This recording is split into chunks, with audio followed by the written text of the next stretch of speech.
that this money is, put aside for that, and you don't have to be jumping hoops in your mind. Is this going to make me poor? Is this going to put me in debt? Or can I enjoy the sandwich or whatever it is? Like, so my question is, are there like some common emotions or common things that a coach might say, like, this will give you more of a sense of control, like to help people sort of have multiple choice, to help them identify what their feelings are, for those people who can't come to you and offer up what their feelings are? Okay, so that's a very good question. I think it's a good idea to what you're suggesting is to have more like a list of things that you can say. What we do really is that when the coach comes with an understanding of what the financial freedom is and how the process works, so we're really relying on the coach's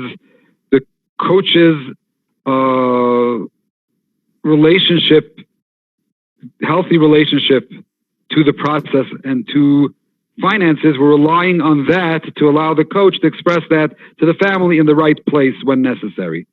Right? The coach finds an opening where he says, okay, this for my own relationship, my own healthy relationship to money, or whatever I've been through, or whatever I've learned, or whatever I've read.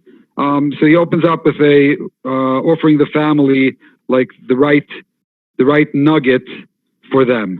But I don't think I think it could be a good idea to have certain particular, like a list of things that the coach can say.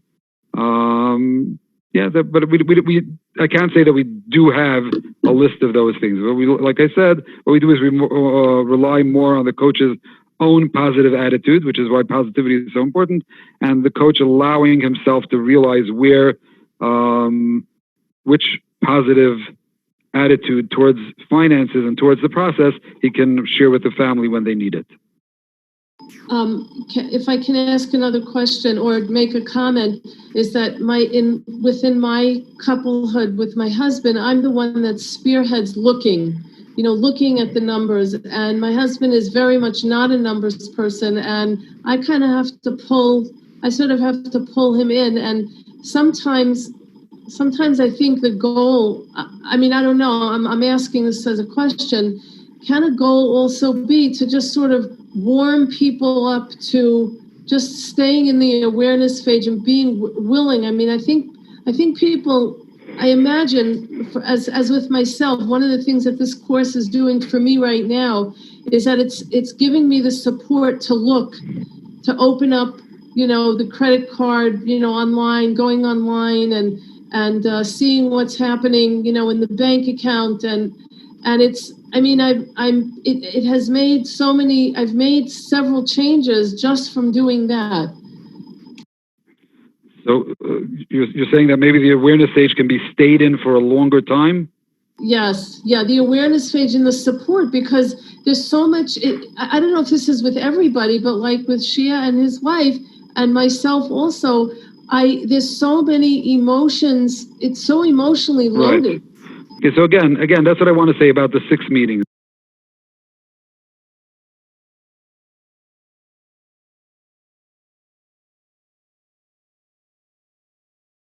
Make 3 copies. Sometimes you may have to make 3 copies that they need to be working. Each one has to look at their own workbook, and they're not able to look at the workbook together. That also sometimes is a possibility. But you want to make sure that everybody's able to work. So you have 3 people working together at the same time on the workbook. So you explain to them. What I'm going to do now is I'm going to go through all the income and expenses. I'm going to read them. I'm going to say the number, and then I'm going to give you a moment to comment about it. If you want to have a comment about it, please do. And then we're going to move to the next income, the next expense. We're going to go through the entire workbook. And what you're doing now is, first of all, you're making sure that the numbers are accurate. And what happens very often is that you start going through the expenses, and they keep looking at each other. The shul seats were so much. I don't think so. Yeah, you're right. No, I was thinking about something else. And all types of expenses, you always see that the expenses change as you're going through it. So that definitely is going to happen. So expenses will change as you go through. So that's one thing that you're doing with them. Another thing is they're going to sometimes say about a certain income, I think I can make more. I think I could do something else. I think I could add to that income. They're going to say about a certain expense. That's an expense that I really would like to change. Now, what do you do at this point? Because you're in the awareness stage and you're not in the change stage, this is not the time to get into a discussion about a particular expense, because we're not holding there yet. It's tempting especially if it's something like, wow, this could be a biggie.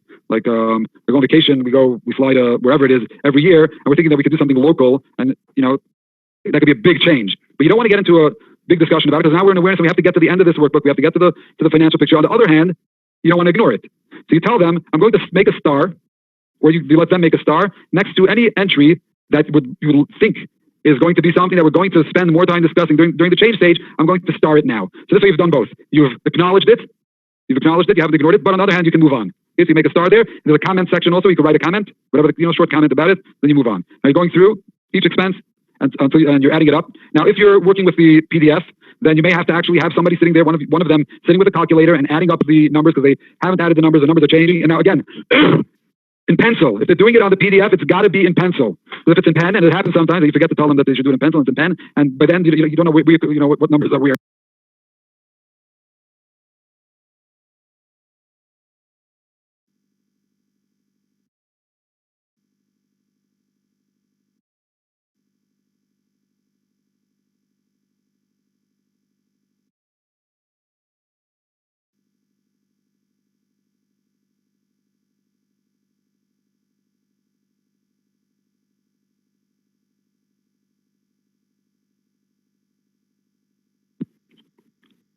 Sorry, the internet went down, but we should be back in less than a minute. Almost back.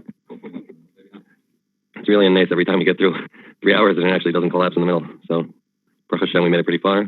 We're almost back.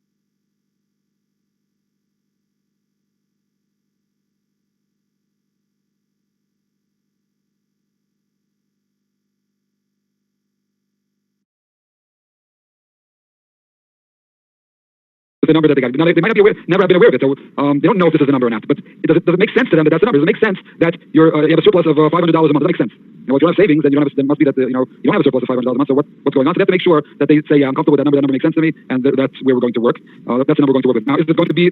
Are we guaranteed it's accurate even then? We're still not guaranteed it's accurate. Things might change. We might discover. So there might be a flux in the awareness itself. But that will have to be dealt with. As long as the family says, I'm comfortable with this number, I can enter this number, then that's the number that we're going to be working with. Then the last thing is you explain the vision of the price assignment and you stress its importance. Now, I will explain to you the vision of the price, and then I'll try to stress the importance to you so that you can stress the importance to the family, because otherwise things can get stuck. Then you're assigning tasks, schedule the next appointment, and again, summarize with the family what took place at the meeting. Yes, Victor.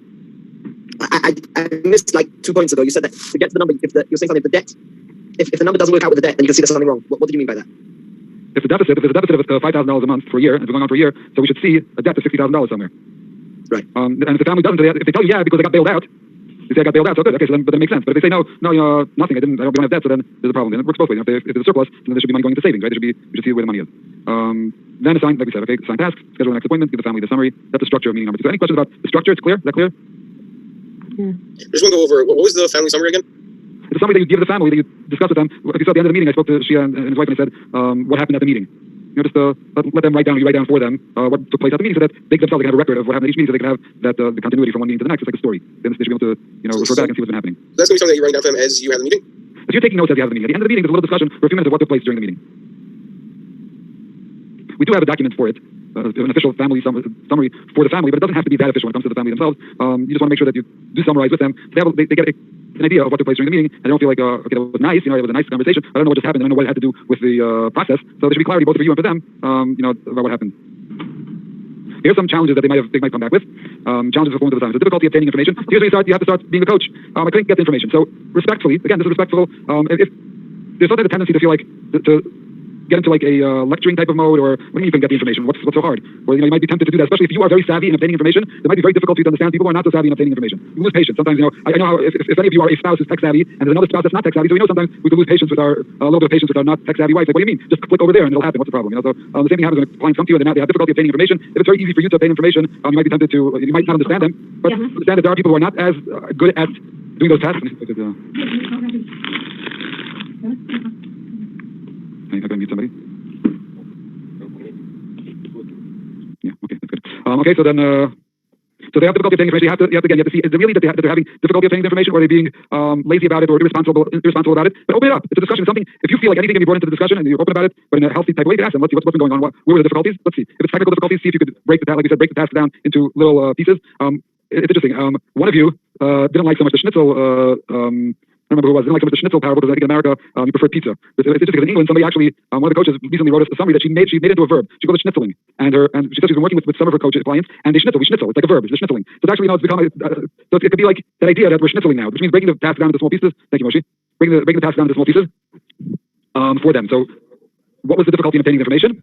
And let's see if we could really see step 1, 2, 3, 4, 5, something which to me looks like it's just one thing that I do, but for them it might be 5 things. To them it looks like 5 things. Let's look at it. So, for example, let's say it's getting the information from the bank. So to me it's one thing. You go into the website and you get the information. For them it might be, how do I get the password to the website? So I don't know where I had. So how can I now recover the password? And I have to go into my email and see the recovery password. So let's really try to break it down for them and tell them how it'll work and see, they'll be able to go into the website, click on the thing where it says change password. You'll get an email that'll ask you to change your password. You'll go into the email, it'll ask you for verification. If you can't get the verification, you may have to go into the bank. I don't know how it works in America. You may have to go in there and get a code that they'll print for you. So then you'll go in there, and when will you go in there? Break it down. Then once you have the code, you'll go back and you'll put the code in, and you're really breaking it down into small pieces for them. If the problem that they're having is that they're overwhelmed by the size of the task. Yes, Victor. In that situation, it would take you 2 minutes just to flip through their thing and do it for them. Are we specifically not doing it for them because they have to do it themselves and they're missing out doing it? Or if it's information we need now, we can just switch it and do it for them right away. Right. So this is always the question. How much should I do for them and how much should I not do for them? And I can't really tell you a straight rule about it. But if it's going to be something that you see that they're going to be shirking their responsibility and they're going to put it upon you, then don't do it for them. If it's just a matter of something, let's do it quickly and they're not shirking their responsibility, we could do it here and now and we could bring it up online right here. So then that might be the way to go. You have to feel it out. Even if it is shirking their responsibility, it's going to stop us getting to the next stage unless we get this information. Well, right. You have to lose the war. Right, but sometimes you're losing the war if that's the war. If the war is a lack of responsibility, then you might be losing it right then and there. So you have to really know where the battle is. So fear facing the facts and despair. This is where the encouragement comes in. The motivation and inspiration, positivity, and like Mrs. Minsky mentioned that the knowledge was what enabled her to somewhat face the fear, the ability to control. So you can use that. Like Mr. Duchin was saying that try to tell them that there's this concept that when you take control of your finances, there's much less fear. It's the fear of the unknown is greater than the fear of something which is finite, because the unknown is infinite. There's something finite here. Try to help them. Try to talk them through it. They have a fear facing the fact, they have despair. So try to talk them through it. Maybe explain to them how the process works and how it's going to be helpful for them. Give them that hope and encouragement. Perfectionism. If you have and this sometimes happens that families just not getting the number because they're just looking at the numbers again and again and again. They're trying to get it exact. So here you have to tell them, now is the time to tell them. We didn't tell them this originally. Now is the time to tell them that 90% is enough. That would be the time to tell them that. So when you see that the perfectionism is holding them back, so you tell them, let's go for 90%, and we're going to get more clarity later. And excuses in general, there's no time, there's too busy, not sure where to help. So you have to try to help them analyze and see why it's worth it, why if there's no time, why it's worth making the time.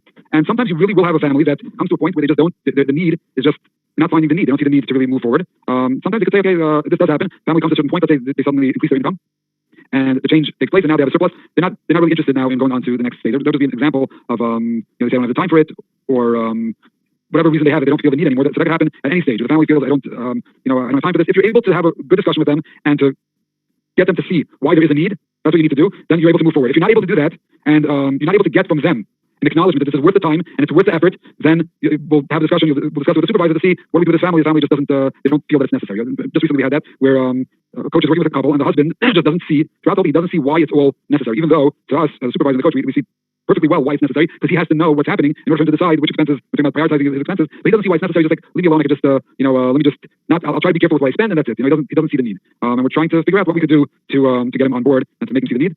Sometimes there's room for tough love, but you have to know when it's possible to use that. And we'll be having a conversation with it. If a regular conversation with the family of analyzing it is not able to get them on board, then we have to really see what to do about it. But usually even though they have excuses, you can discuss it with them, analyze it with them, and help them see why it's so necessary. Okay, so the clients, what must they do? They must make sure that every cent on the credit card or bank report is included, which means what they may have to do is before entering all the information. This maybe is something that would come up before the meeting number 2. They might send this to you in an email, but now it comes up in meeting number 2. They couldn't get all the information.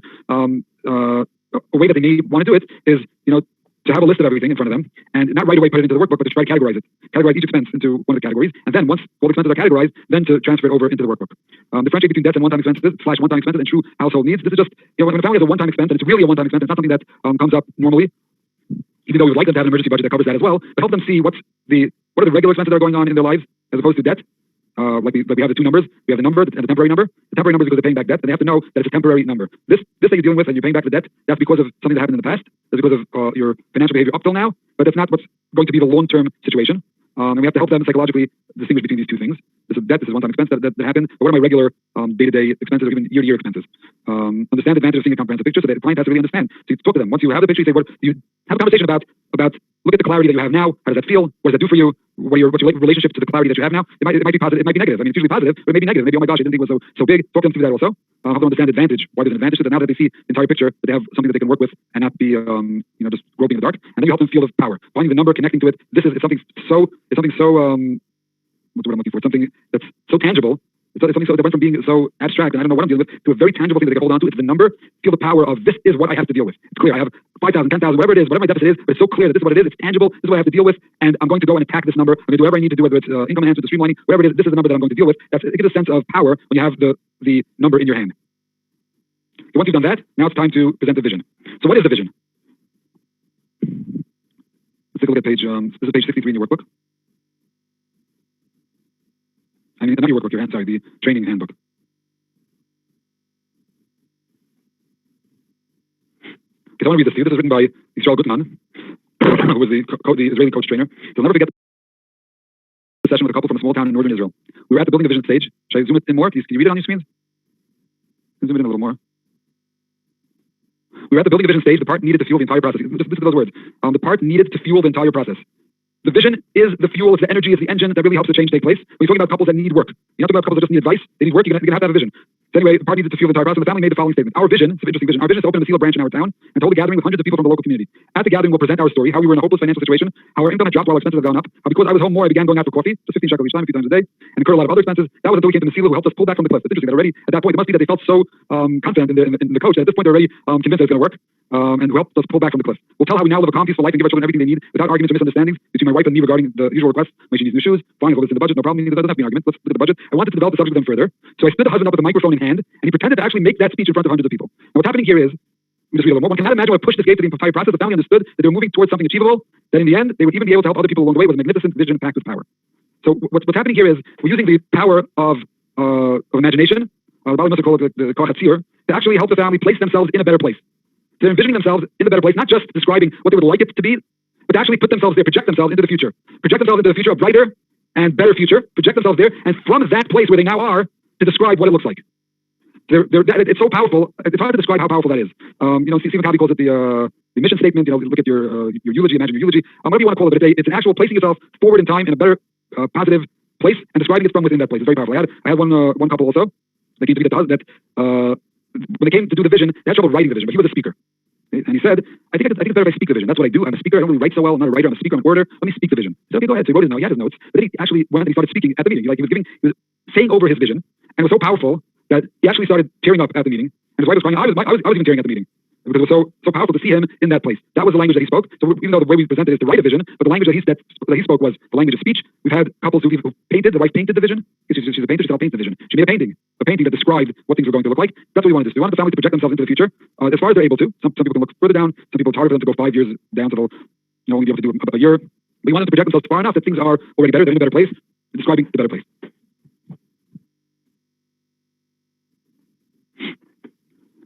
Okay, so the description of where I see myself a few years down the line. And if we're taking our, if we use the GPS as a metaphor, so once we have awareness, that's when you get into your car. I might have mentioned this metaphor, but I'll just say it again. You can use this with the family. It's good to have metaphors. People, not everybody relates to metaphors, but usually when you have a couple, you'll have at least one that relates to it and it helps them. I'm Marshall, so you have the GPS, right? You get into your car, you turn on your GPS, you turn on Waze. First thing that needs to do is to find the signal to see where you are.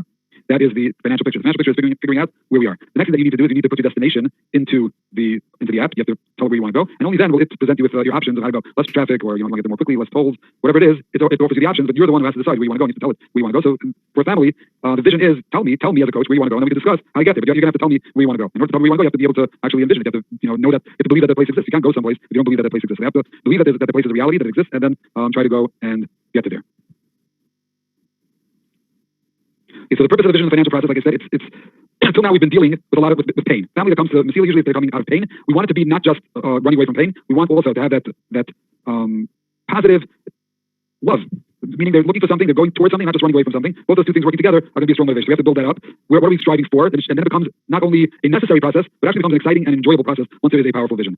Now, in order for you to be able, I want to ask you a question. When I'm speaking to you now, do you hear from me that I believe very much in how important the vision is? Because that's important. It has to be really coming through. And just like it's coming through from me to you, it has to come from you as a coach. It's going to have to come through to the client how important the vision is. Because a lot of people, they don't know what you're talking about. The vision, what is this new age stuff? Leave me alone. Just tell me what I should do. Should I get a new job? Should I go to my boss? What do you want me to do? Should I stop spending? What's this vision? What's this newfangled stuff? I want to tell you that I trained in a certain community where there were already coaches, and I went there to train new coaches, and some of the old coaches also came to the training, and then they wanted to join. Until now, I haven't been supervising those coaches at all, but they wanted me to supervise them as well. And I'm watching their summaries. I'm watching the process, and I'm seeing the summaries, and I'm letting them know. I say, okay, I think you need to go back to the vision. Let's make sure that you did the vision. I see that one after the other, the old coaches, a number of them, handful of them, the vision, and it could be that I didn't express the power of the vision enough for an old coach, maybe for a new coach, but for an old coach, they got to change their approach and say that how necessary this vision is. It seemed like they hadn't bought into it. And one after the other, these coaches were getting stuck at the change stage. And then they were telling me, we're stuck, can you help me out? And my answer was, I can't help out now because the family does not have a vision. And we know that these families that are coming to us without a vision are going to get stuck. We see it all the time. So I'm telling it to you from Masila experience, from hundreds of summaries, thousands of summaries, hundreds of families that we've seen, thousands of families, that the vision is really the motor, the engine, the fuel, the gasoline for change is the vision, and we got to have it, and you can't skip it. You can't skip it. Ever? Maybe it's going to be that family that numbers talk to them they're going to be able to do, but you don't want to take the chance that when so many families need that, they need the vision. So you want to make sure that the vision is there and that they create that vision. Now, what happens to families that they can't relate to vision? A financial vision to me is just so foreign. You can have that with different types of people. Sometimes in Torah, they say, what are you talking to me about a financial vision? I want to finish Shas, don't talk to me about financial vision. So what do you do then? Right? Or anybody, somebody who's in some other field where they're like, they want to find a certain cure for something. Don't talk to me about the financial vision. What do you do? Shia. Also a financial vision. How could you do that if you don't have your finances in order? Exactly. How are you going to do that? So what we'll do is, in such a situation, okay, don't give me a financial vision. Don't give me a financial vision. Give me a mission statement. Give me a mission statement that describes where you're going and how you're going to get there. And let's see how your finances play a role. Because everybody agrees that money is a very powerful tool. Everybody agrees that you have to have a parnassa and you have to provide for your family. So let us see how your finances, in the case where a family says a financial vision, I don't believe in a financial vision for principal reasons. I don't believe in that, even though it's not such a big deal. If you're intellectual enough, you can see how a financial vision is not going to be a contradiction to other things in your life. A financial vision means what I want my money to do. But here it's going to be okay. So let's make a mission statement and let's see how money fits in to the mission statement. That's what you do in a case where a family says I can't relate to this concept of a financial vision. It'll be a mission statement with the finances factored in. Yes. Isn't the reason for the vision to create a positive motivation in order to get their finances in order? Yes. Just like that person wants to finish Shas because he has a motivation to finish Shas because he wants to maybe become a Rav, a place someday, and he has a vision for it. So he also needs that vision if he wants to build a better financial picture for himself. He needs that positive vision. Right, but you're saying that if somebody's coming to Masila, then they're trying to get a better financial future, so they should automatically understand the need for a vision. Is that what you're saying? But they need that positive motivation in order to they need to see some goal in the future to get to in order to know where they're going. Isn't that what the vision is for? Yeah, but what if they're telling you I don't believe in writing a financial vision? I'm just saying that what you do is you use a mission statement with the finances worked in, and then essentially what you have in the end is a financial vision. What that's what you have in the end, but it's a financial vision taken with a bigger perspective than just a financial vision. It's here we have just a financial vision. I'm sure we have in society we have people that their mission statement will be a financial vision, right? So people might understand that as being what the financial vision is. You would ask them what their goals are. Isn't that a vision? With their goals in the financial realm? Correct, right. Yeah, to get out of debt. So I want to just get out of debt. I have a financial vision. I don't want to, we're looking for something really powerful and motivating. To get out of debt is just running away from pain. Where's the pleasure? Where's the pleasure that you're going for? We have to present something which is pleasurable. Some people, it's hard for them to present a very powerful, very motivating financial pleasure. So then we'll use something that, we'll use the finances as a part of a bigger picture to do that. Here are the guidelines for the vision. Give you the 5 guidelines. First of all, it should be realistic. To be realistic, you can't have a vision that's not real, that can't happen. If you're deeply in debt and now you want to go and do something which is just taking on more debt, I want to buy a house. 1 second, let's see if that is realistic for you right now. Or right now, maybe renting is what's realistic. So it has to be realistic. How do we know if it's realistic for the family or not? The family themselves has to tell us what is the price that they're willing to pay. Now, I'm not talking about money necessarily, something that is an investment. But what are they willing to pay as far as time goes, as far as energy goes, as far as comfort, giving up their comfort, leaving their comfort zone? What are they willing to do in order to get to their vision? Now, when the price is too great for the vision that they have, and they're not willing to pay the price, that means that the vision is unrealistic. Because you have to make sure that they're willing to pay the price. That's the way to do it, and not to say I don't think your vision is realistic. They have to be aware that it's not realistic. This is something I would see would come out very differently between a couple, a husband and wife, that they have different goals where they want to be financially, and they also have different prices that they're willing to pay. Right. So this is really where it gets interesting, right? Because you start to discover that it's not only financial. Many times you start to discover that it's not just a financial issue. right? And that they're and this goes back to the mission statement. Sometimes it's not the financial vision that's different. Their life mission statements need to be put on course. Need to be put on the same page. You do that with them. You do that with them. Try to get them. If they need expert help outside of your help to do that, then they'll have to look for it. But sometimes a good conversation, a healthy conversation, they open it up, and if they have a healthy relationship, so then they can get onto the same direction, and the visions can join each other. So realistic, but it should be ambitious and exciting. Don't make it shouldn't be so realistic that it's boring. It should be at the edge of realistic, meaning as realistic as possible, or as exciting as possible while remaining realistic. Maybe I should write. I think it would be better for ambitious and exciting yet realistic, and that'll be better than realistic yet ambitious and exciting. Ambitious and exciting yet realistic. Yes, Gio. You give us an example? I will. Okay, number 2, not dependent on external factors, which means so if you have a vision and then they're waiting to win the lotto, or they're waiting for something to happen. You have to wait for something to happen, which is not really realistic. It's a different kind of not realistic. It's not realistic because they don't have the ability to do it, or they're not willing to put the energy and effort into it. But it's not realistic because it's plain not going to happen. It's not within their power to make it happen. Are you just saying that, like, when you're talking to them, are you saying, okay, let's see if your goal is realistic, or it's more like you're saying, okay, if that's your goal, how would you get there? And working back from that, you're saying, like, you kind of work out what would be needed to get to that goal, and then they would kind of see if it's realistic or not. I didn't understand the question. Sorry. To see if something's realistic, and what you're saying, basically, now that they have their vision, you're basically trying to open the discussion as to what would be needed to get to that vision. Well, the thing is like this. We're not yet at the point where they came back to you with a vision. You're explaining to them what they need to do. So you're telling them when you write your vision, make it ambitious and exciting, but try to keep it realistic. How can you keep it realistic? By asking yourself, what price am I willing to pay? And am I going to do what's necessary to get to this vision? That will make it realistic. And is it dependent on something that's going to happen? If you're expecting some magic to happen, then that would be dependent on external factors. You're telling them this when you're telling them how to plot the vision. I don't know. I feel like some of this might be, I don't know, jumping to the next stage so much, but like if you have kind of where you want to go, you're saying not to take it too far. I don't know. I feel like it could be dampening the spirit a lot as well. So yes, that's why I like better ambitious and exciting yet realistic. Let's make it ambitious and exciting, but keep it realistic. That's all. Let's not make it pipe dreams. That's all. But we're not yet getting into the discussion with them if it's realistic or not. We're letting them go and write their vision. They may write an unrealistic vision, and then we'll have to work with them, to make it more realistic. I think What if the realistic vision is still very negative? if Someone's £500,000 in debt, and there's no realistic way that we're going to get them out of debt. We might manage to get them into a more manageable circumstance. Are we meant to make them dream that they're going to be in a year's time completely debt free, or do we have to be realistic? And so we have to be realistic. We have to then find what that looks like. What's exciting about that situation? Sometimes you're right. If it's a situation where it's hard to find the glory and the glamour, right? So you have to look for just being out of debt. But it's not just being out of debt. It's a positive description of being in control of your finances. It's a positive description of me deciding when I spend and when I don't spend, instead of my money deciding it. It's a positive description of how I have assertiveness when I talk to my children because I know what I budgeted and what I didn't budget for. So we can go in that direction also. Okay, positive terminology. And when I say positive terminology, it means not just what I don't want, but what I do want. Present tense. Now this is the interesting thing about it. Write it in present tense. It shouldn't be a prophecy. One day I will have this and this. One day I will have I will redo my house. I will renovate it. No. Describe your renovated house to me now. I want to hear what it looks like. Describe the situation that you're going to be in. Describe it as if it's happening now. Like I said before, project yourself forward into the time and describe it to me from the moment. And then, like we said, the 5 is shared by both spouses. It has to be shared by both spouses. Okay, it's 11 o'clock. I was going to read a few samples to you. We talked about the price. Every vision has its price. Okay, so let's do it. I'm going to skip the detail vision. I'll go back to. Here's a sample vision. Let's quickly read a sample vision. I'll do this quickly. Okay, we'll give you 5 minutes. Sample vision. Okay, now not everything here is exactly the way we described it. This is a good vision.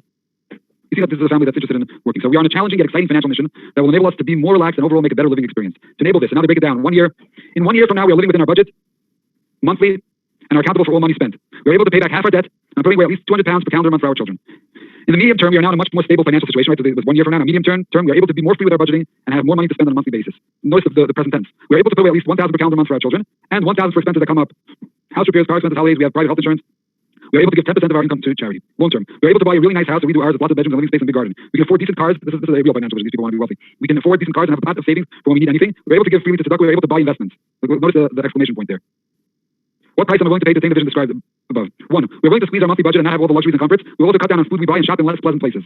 Then we have one of them saying, I'm willing to further my career and train to learn how to professionally assess students on their learning abilities or disabilities and help them progress according to their level. I'm willing to support Z in expanding her client base. Z, I'm willing to look hard at my job as a paralegal, to earn as much as possible. This means giving up my freedom of being a stay-at-home mother. It also means I will be feeling tense and pressured some of the time. I'll have to have early nights so that I'm able to do this. I'm also willing to support ND and furthering his career, even if it means we have less time together and if he has to be away for some time. Okay, so they're describing the price that they're actually willing to pay. This is just an example of somebody who's very determined. They're very determined. So even though there's going to be some hardships, there's going to be some tension, but they know it. So I'll get more sleep. I'll get more sleep, and this is the price that I'm willing to pay for this vision. That vision has some good points, and I wouldn't say it's a powerful vision. It's not exactly so vibrant when it comes to the descriptive language. We have some descriptive language. Is that a vision you support? You like? So the thing is, we try to work with the family, and it seems like this family actually, this coach and the family worked very well together with that vision. You see that leading into other problems? No, it didn't. We'll discuss with them to see where the issues are. But if you do see things that could potentially be a problem, you discuss that with the client. Okay, we're just gonna have to continue. I think you got a good enough idea. I'm gonna go back next time and do a little bit more, but I think you got a good enough idea that I can give you as an assignment to Okay, so we write a summary of the simulation meeting that we had. To write a summary, we'll put that up in the classroom. We'll give you a link to the summary Google form, and you'll be able to fill out the summary there. We'll give you quiz number 3. And, I'm not going to give you this. You don't have to write a vision. Don't write a vision. We'll do that next time. Next time we'll do that in class, and then I'll have time to do also. So you don't have to write a vision yet. We'll do it. Read pages 63 to 66 in the training handbook. Again, this is find a partner and role play meeting number 1. So you try to find a partner from the course. You can do this by phone and try to do a role play of meeting number 1. This is a very important exercise. I'm not going to be testing you on it. You're not going to have to write a summary of it. It doesn't have to be every detail of meeting number 1. But try to do at least 20 minutes each. Oh, they can't hear me anymore. Okay.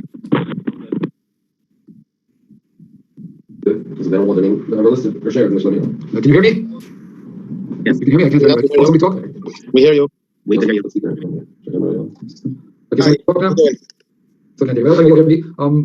So try to do at least 20 minutes each of as much as you can. 20 minutes, a half hour each of role playing meeting number 1. If anybody, well, they all have each other's emails anyway. You all have each other's emails, right? From the Google Calendar meetings, you all have each other's emails. If somebody would not want their email posted, let us know. But otherwise, we'd like to share all your emails. You can all be in touch with each other so you can find partners and role play the meetings. I'll be putting this up. I'm sorry, I know some of you, it's Sunday and you have time on Sunday to do the quiz or to do other things. But I'm not going to be able to put it out tonight. I'll put the quiz on and the assignments on tomorrow. If you feel that because you need a Sunday, you'd like to give it in a day late and not give it in by next Sunday, let me know. You can't prepare for the class because they don't know how much content we're going to cover. Right, that's why, as Moshe's saying, the reason that I don't prepare the quiz before the class is because I don't know exactly what I'm going to end up covering depending on the time constraints, and so I make the assignments after the class, assignments and the quiz.